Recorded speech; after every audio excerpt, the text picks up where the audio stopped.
Not everyone wants to run or race long distances in a strict back carbon race shoe. Sometimes all you want is guaranteed impact protection with a bit of energy in a reliable ride that can conquer longer miles. If that's you, you're in luck. To test out some of the popular candidates for exactly that, I took 3 shoes to the Berlin Wall 100 mile ultra. I started the 22-hour race in the Brooks Hyperion Max 2 and put the Saucony Endorphin Speed 3 and the Cloudmonster Hyper in my drop bags for further into the race. Now all 3 shoes did a good job at the pace I was moving. The Brooks Hyperion Max 2 and the Cloudmonster Hyper performed better than the Saucony Endorphin Speed 3 though, where I felt a little bit more road coming up and more foot fatigue. The narrower toe box in the Speed 3 was also apparent.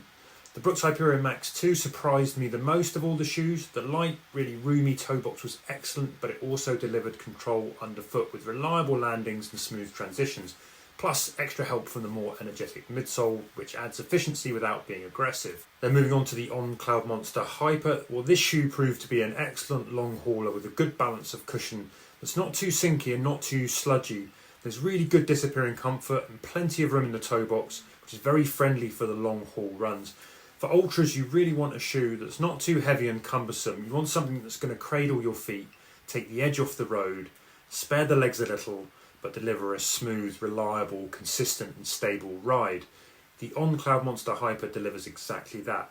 So if you're looking for a good, reliable road ultra shoe or a steady eddy marathon shoe for running in comfort over 4.5, 5, 6 hours, I think the Cloudmonster Hyper can really do that job nicely. If you don't mind things a little less cushioned, the Brooks Hyperion Max could be an option for a 4-hour marathoner too, or someone who's pushing that time but wants a shoe that will look after them if things don't go quite according to the pacing plan. Now the Saucony Endorphin Speed 3 is a great versatile shoe, and I'd also back it for steadier marathons up to 4 hours. But I'd choose the Hyperion Max and the Cloudmonster Hyper for anything longer.